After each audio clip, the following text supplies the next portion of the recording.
નમસ્કાર દર્શક મિત્રો, સત્યમેવ જયતે લાઈવ ન્યૂઝમાં આપનું સ્વાગત છે। વડોદરા મહાનગરપાલિકાની વડી કચેરી ખાતે આજે કામોના ચર્ચા કરી તેના પર મંજૂરી મેળવવા માટેની સભા મળી હતી, જેમાં નાગરિકોને પડતી સમસ્યાઓ અંગે પણ ચૂંટાયેલા શાસક પક્ષ ભાજપ અને વિપક્ષ કોંગ્રેસના સભ્યોએ તંત્રનું ધ્યાન દોર્યું હતું। સભાના શરૂઆતના ઇલેક્શન વોર્ડ 13ના કોર્પોરેટર બાળુ સુર્વે તેમના મત વિસ્તારમાં દૂષિત પાણી અંગે રજૂઆત કરી હતી। સાથે જ બીજી બાબત બાકી નાણાંના વસૂલાતની કરી હતી।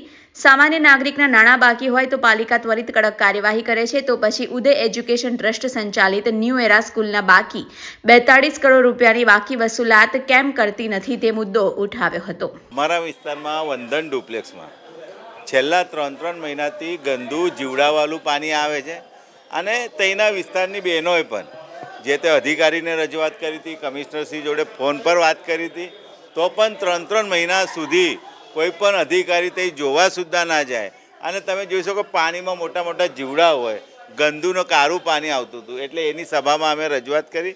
કમિશનરશ્રીએ ખાતરી આપી છે કે 1-2 દિવસમાં કામગીરી અમે પૂર્ણ કરીશું।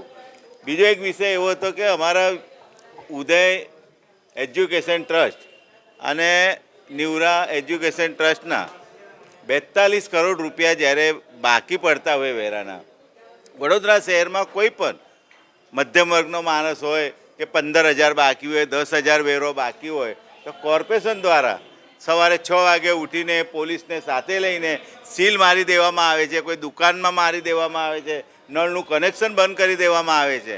જ્યારે હાઈકોર્ટે આદેશ કર્યો છે કે 42 કરોડ રૂપિયા કોર્પોરેશન દ્વારા લેવા જોઈએ, પણ આપણી કોર્પોરેશન કોઈ પણ જાતના પગલાં ભરતા નથી ને 42 કરોડ રૂપિયા આ સ્કૂલોવાળા ખરેખર સરકારી નિયમ એવો છે કે કોઈ પણ વિદ્યાર્થીની ફીસ 16,000થી વધારે ના હોવી જોઈએ, પણ આ સ્કૂલોમાં 70,000, 80,000, લાખ રૂપિયા આટલી મોટી રકમ લેતા હોય અને કોર્પોરેશનના પૈસા બાકી રાખતા હોય। એટલે અમે એ પણ રજૂઆત કરી કે જે કંઈ 42 કરોડ રૂપિયા બાકી છે એની વહેલી તકે કોર્પોરેશન દ્વારા રિકવરી કરવામાં આવે, એવી તમામ રજૂઆત આજે અમે સભામાં કરી।